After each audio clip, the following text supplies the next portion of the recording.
Hi friends, welcome back to another video.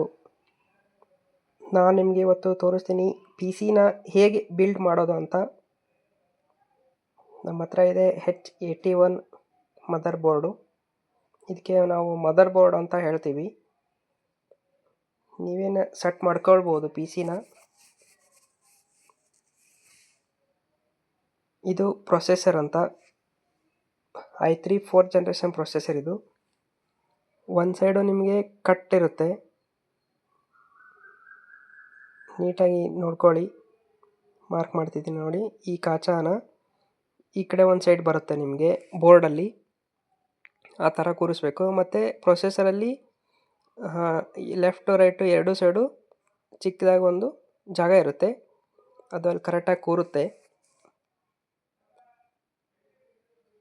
ನಿಮಗೆ ಮೇಲ್ಗಡೆಯಿಂದ ಕಾಣಿಸ್ತಾ ಇರ್ಬೋದು ನೋಡಿ, ಇದೇ ಮಾರ್ಕ್. ಅದು ಪ್ರೊಸೆಸರ್ ಕೂರಿಸಿದ ಮೇಲೆ ಕ್ಯಾಪ್ನ ಅಲ್ಲಿ ಲಾಕ್ ಮಾಡಿಕೊಂಡು ಪ್ರೆಸ್ ಮಾಡಿದರೆ ನಿಮಗೆ ಪ್ರೊಸೆಸರು ಮದರ್ ಬೋರ್ಡ್ಗೆ ಸೆಟ್ ಆಯಿತು. ಇವಾಗ ನೆಕ್ಸ್ಟ್ ಬಂದುಬಿಟ್ಟು ಇದು ಫ್ಯಾನ್. ಇದು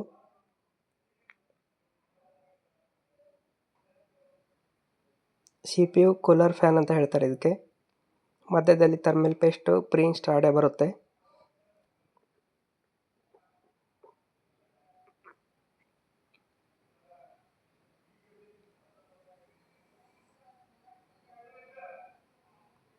ಮದರ್ ಬೋರ್ಡಲ್ಲಿ ನಿಮಗೆ ಅದು ಕೇಬಲ್ಲು 4 ಪಿನ್ನಿಂದು ಸೆಟ್ ಮಾಡಬೇಕು. 4 ಪಿನ್ನು ಹತ್ತಿರ ಯಾವ ಕಡೆ ಆಗುತ್ತೆ ಆ ಸೈಡಲ್ಲಿ ನೀವು ಫ್ಯಾನ್ನ ಕೂರಿಸ್ಕೋಬೇಕು ನೀಟಾಗಿ. ಇವಾಗ ಮದರ್ ಬೋರ್ಡ್ಗೆ CPU ಕೂಲರ್ ಫ್ಯಾನ್ ಸೆಟ್ ಆಗಿದೆ. 4 ಪಿನ್ನು ಅಲ್ಲಿ CPU ಫ್ಯಾನ್ ಅಂತ ಬರೆದಿರ್ತಾರೆ ಮದರ್ ಬೋರ್ಡ್ ಮೇಲೆ, ನೀಟಾಗಿ ನೋಡ್ಕೊಳ್ಳಿ. ಅಲ್ಲಿಗೆ ನೀವು ಈ ಥರ ಕೇಬಲ್ ಕನೆಕ್ಟ್ ಮಾಡಿದರೆ ನಿಮ್ಮದು ಕೂಲರ್ ಫ್ಯಾನ್ ಫಿಕ್ಸ್ ಆಯಿತು. ನೆಕ್ಸ್ಟು ರ್ಯಾಮ್ ಹಾಕಬೇಕು. ಇದು DDR3 4GB ರ್ಯಾಮು. ನೋಡಿ, ಒಂದು ಸೈಡ್ ಕಟ್ ಇರುತ್ತೆ, ನೀಟಾಗಿ ಆ ಪ್ಲೇಸ್ಗೆ ಕೂರೋ ಥರ ನೀವು ಹಾಕಿ ಎರಡು ಸೈಡು ಪ್ರೆಸ್ ಮಾಡಿ. ಇವಾಗ ನಿಮ್ಮದು ಪಿ ಸಿ ಪೂರ್ತಿ ಕಂಪ್ಲೀಟಾಗಿ ರೆಡಿ ಆಯಿತು. ಅಂದರೆ ಮದರ್ ಬೋರ್ಡ್ಗೆ ಹಾಕೋ ಏನೇನು ಐಟಮ್ ಇದೆಯಲ್ಲ ಎಲ್ಲ ಕಂಪ್ಲೀಟ್ ಆಯಿತು. ಇದಾದಮೇಲೆ ನೀವು ನೆಕ್ಸ್ಟು ಇದನ್ನು ಕ್ಯಾಬಿನೆಟ್ಗೆ ಕೂರಿಸ್ಬೇಕು. ಅದು ಹೇಗಂತ ತೋರಿಸ್ತೀನಿ ನೋಡಿ. ನಾವು ಲ್ಯಾಪ್ಕೇರ್ ಕಂಪ್ನಿದು ಕ್ಯಾಬಿನೆಟ್ ಮತ್ತು SMPSನ ಯೂಸ್ ಮಾಡ್ತಾಯಿದ್ದೀವಿ. ಇದರಲ್ಲಿ ತುಂಬ ವೆರೈಟಿ ಸಿಗುತ್ತೆ, ಚೆನ್ನಾಗಿರುತ್ತೆ. 1000 ಇಲ್ಲ 1200 ನಿಮಗೆ ಕ್ಯಾಬಿನೆಟ್ ವಿತ್ SMPS ಸಿಗುತ್ತೆ. ಒಂದ್ಸಾರಿ ನೀವು ಟ್ರೈ ಮಾಡಬಹುದು. ಇದು ಯಾವುದೇ ಪೇಯ್ಡ್ ಪ್ರಮೋಷನ್ ಅಲ್ಲ, ನಾನು ಯೂಸ್ ಮಾಡಿದ್ದನ್ನು ನಿಮಗೆ ತೋರಿಸ್ತಾ ಇದ್ದೀನಿ ಅಷ್ಟೇ.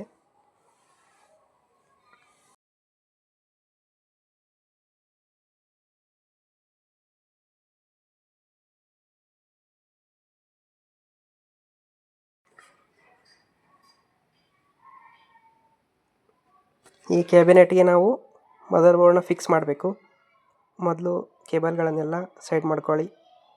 ನಿಮಗೆ ಮದರ್ ಬೋರ್ಡ್ ಬಾಕ್ಸಲ್ಲಿ ಪ್ಯಾನಲ್ ಸಿಗುತ್ತೆ. ಈ ಪ್ಯಾನಲ್ನ ನೀಟಾಗಿ ನೋಡ್ಕೊಳ್ಳಿ. ಮದರ್ ಬೋರ್ಡ್ನ ನೀಟಾಗಿ ಇಲ್ಲೇ ಫಿಕ್ಸ್ ಮಾಡೋದು. ಅದು ಯಾವ ಸೈಡು ನಿಮಗೆ ಸಫಿಷಿಯೆಂಟಾಗಿ ಮಾರ್ಕ್ ಇರುತ್ತೋ ಆ ಸೈಡು ಕೂರಿಸಿ. ಮದರ್ ಬೋರ್ಡು ಒಂದು ಸತಿ ಇಟ್ಟು ನೋಡಿ, ಯಾವ್ಯಾವ ಲಾಕು ಎದರಲ್ಲಿ ಹೋಗುತ್ತೆ ಅಂತ ನಿಮಗೆ ಒಂದು ಐಡಿಯಾ ಬರುತ್ತೆ.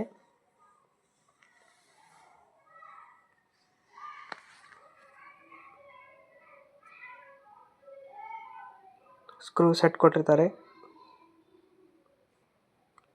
ಗೋಲ್ಡ್ ಕಲರ್ ಸ್ಕ್ರೂ ಬರುತ್ತೆ, ಅದನ್ನು ನೀಟಾಗಿ ನೀವು ಫಿಕ್ಸ್ ಮಾಡಿ.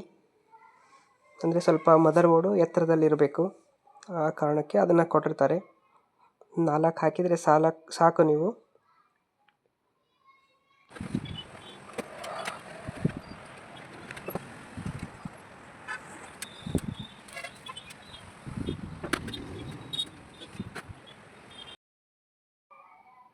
ಇವಾಗ ನೋಡಿ, ಮದರ್ ಬೋರ್ಡ್ನ ನಾವು ಈ ಥರ ನೀಟಾಗಿ ಫಿಟ್ ಮಾಡಿದ್ದೀವಿ.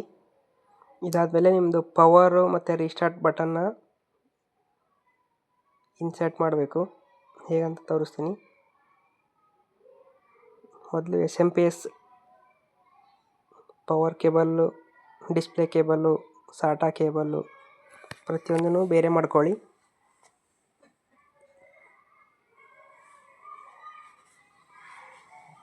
ಇದರಲ್ಲಿ ಮೇನ್ ಒಂದು ದೊಡ್ಡದು ಪಿನ್ ಬರುತ್ತಲ್ಲ ಅದು ಪವರ್ ಪಿನ್ನು, ಇದು ಡಿಸ್ಪ್ಲೇ ಪಿನ್. ಇದನ್ನು ಹಾಕಿದರೆ ಮಾತ್ರ ನಿಮಗೆ CPU ಅಲ್ಲಿ ಡಿಸ್ಪ್ಲೇ ಬರುತ್ತೆ. ಇದರಲ್ಲೂ ಒಂದು ಸೈಡು ನಿಮಗೆ ಮಾರ್ಕ್ ಇರುತ್ತೆ, ಅದನ್ನು ನೋಡಿಕೊಂಡು ಹಾಕಿ.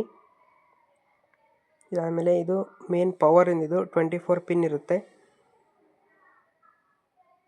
ಇದನ್ನು ಕೂಡ ನೀವು ಕನೆಕ್ಟ್ ಮಾಡಿ.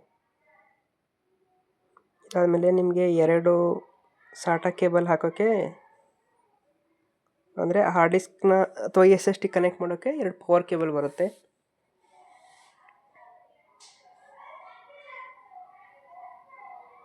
ಅದಾದಮೇಲೆ ಬ್ಲ್ಯಾಕ್ ಕಲರ್ ಟೇಪ್ ಥರ ಕಾಣಿಸ್ತೈತಲ್ಲ ಅದು ಆಡಿಯೋ ಕೇಬಲ್ಲು ಮತ್ತು ಫ್ರಂಟ್ USB ಕೇಬಲ್. ಅದು ನಿಮಗೆ ಮದರ್ ಬೋರ್ಡಲ್ಲೇ ಬರೆದಿರ್ತಾರೆ, ಅದನ್ನು ಓದ್ಕೊಂಡು ನೀಟಾಗಿ ಹಾಕಿ. ಮತ್ತು ನಿಮಗೆ USB ಇರೋ ಕಡೆ ಆಡಿಯೋ ಕೂರಲ್ಲ, ಆಡಿಯೋ ಇರೋ ಕಡೆ USB ಕೂರಲ್ಲ. ಅದೊಂದು ತುಂಬ ಅಡ್ವಾಂಟೇಜ್ ಆಗುತ್ತೆ. ಯಾಕಂದರೆ ಒಂದು ಪಿನ್ ಬ್ಲಾಕ್ ಮಾಡಿರ್ತಾರೆ, ನಿಮಗೆ ನೀಟಾಗಿ ಗೊತ್ತಾಗಲಿ ಅಂತ. ಯಾವ ಪಿನ್ ಬ್ಲಾಕ್ ಇದೆ ಅದೇ ಪ್ಲೇಸ್ಗೆ ನೀವು ನೀಟಾಗಿ ಕನೆಕ್ಟ್ ಮಾಡ್ಕೊಳ್ಳಿ. ಇವಾಗ ಇದು ನೋಡಿ, ಪವರು ಮತ್ತು ರೀಸ್ಟಾರ್ಟು ಎಲ್ಲಿ ಹಾಕಬೇಕು ಅಂತ ಭಾಳ ಜನಕ್ಕೆ ಕನ್ಫ್ಯೂಸ್ ಇರುತ್ತೆ. ಯಾವಾಗಲೂ ಮದರ್ ಬೋರ್ಡ್ ಈ ಸೈಡ್, ನಾ ಈಗ ಮಾರ್ಕ್ ತೋರಿಸಿದ್ನಲ್ಲ ಆ ಸೈಡ್ ನೀವು ಪವರ್ನ ಹಾಕಬೇಕಾಗುತ್ತೆ. ಇಲ್ಲಿ ನೋಡಿ ತೋರಿಸ್ತಾ ಇದ್ದೀನಿ. ಯಾವುದೇ ಮದರ್ ಬೋರ್ಡ್ ತೊಗೊಂಡ್ರು ಇದೇ ಥರ ಇರುತ್ತೆ. ಕೆಲವೊಂದು ಮದರ್ ಬೋರ್ಡಲ್ಲಿ ಪವರ್ ಅಂತ ಬರೆದಿರ್ತಾರೆ, ಬಟ್ ಇದರಲ್ಲಿ ಬರೆದಿಲ್ಲ. ಅಲ್ಲಿ ನಿಮಗೆ ಆರೆಂಜ್ ಕಲರ್ ಕಾಣಿಸ್ತೈತಲ್ಲ ಅಲ್ಲಿ ನಾನು ಪವರ್ ಹಾಕ್ತಾಯಿದ್ದೀನಿ. ಏನು ಸಮಸ್ಯೆ ಇಲ್ಲ, ನೀವು ಒಂದೇ ಸಾರಿ ಎಲ್ಲ ಪಿನ್ನು ಕನೆಕ್ಟ್ ಮಾಡೋಕ್ಕಂತ ಏನಿಲ್ಲ. ಪವರ್ ಪಿನ್ ಅಷ್ಟೇ ನೀವು ಕನೆಕ್ಟ್ ಮಾಡಿ. ಗೊತ್ತಾಗಲಿಲ್ಲ ಅಂದರೆ ಬೇರೆ ಜಾಗಕ್ಕೆ ಹಾಕಿ ನೋಡಿ, ಏನು ಸಮಸ್ಯೆ ಆಗೋಲ್ಲ, ಏನು ಪ್ರಾಬ್ಲಮ್ ಕೂಡ ಆಗೋಲ್ಲ. ಈ ಥರ ನೀವು ಕೂರಿಸಿ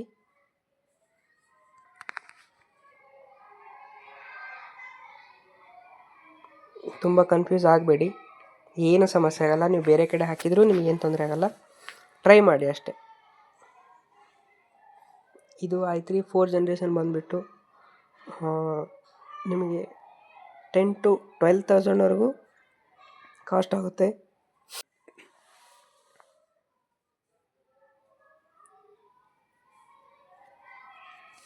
ಈ ಥರ ಪಿನ್ ಎಲ್ಲ ಕನೆಕ್ಟ್ ಮಾಡಿದ ಮೇಲೆ ನೀವು OS ಇನ್ಸ್ಟಾಲೇಷನ್ ಮಾಡ್ಕೋಬೇಕಾಗುತ್ತೆ.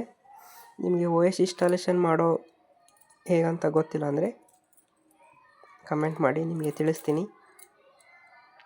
ಇವಾಗ ನಾವು ಜಿಯೋನಿಕ್ಸ್ SSDನ ಯೂಸ್ ಮಾಡ್ತಾಯಿದ್ದೀವಿ. ಚೀಪ್ ಆ್ಯಂಡ್ ಬೆಸ್ಟಲ್ಲಿ ಒಂದು ಒಳ್ಳೆ ಕಂಪ್ನಿ SSD.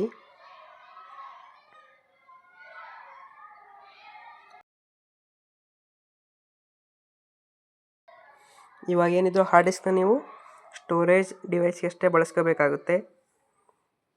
ಹಾರ್ಡ್ ಡಿಸ್ಕ್ನ ಕಾಲ ಮುಗಿತಾ ಇದೆ, ಯಾಕಂದರೆ ನಿಮಗೆ ತುಂಬ ಸ್ಲೋ ಆಗುತ್ತೆ ವರ್ಕು. ಅದೇ ಈಗ ಎಲ್ಲರೂ SSDಗೆ ಅಪ್ಡೇಟ್ ಆಗ್ತಾಯಿದ್ದಾರೆ. SSD ಹಾಕ್ಕೊಂಡ್ರೆ ನಿಮಗೆ ವರ್ಕಿಂಗ್ ಎಲ್ಲ ಫಾಸ್ಟ್ ಆಗುತ್ತೆ. ನಿಮಗೆ ಕಂಪ್ಯೂಟರು, ಪ್ರಿಂಟರು, ಲ್ಯಾಪ್ಟಾಪು, ಡೆಸ್ಕ್ಟಾಪ್ ಬಗ್ಗೆ ಏನೇ ಮಾಹಿತಿ ಬೇಕಂದರೂ ಕಮೆಂಟ್ ಮಾಡಿ, ನಾವು ನಿಮಗೆ ಸೊಲ್ಯೂಷನ್ ಕೊಡೋಕ್ಕೆ ಟ್ರೈ ಮಾಡ್ತೀವಿ. SSDನ ಫಿಟ್ ಮಾಡ್ತಾಯಿದ್ದೀನಿ.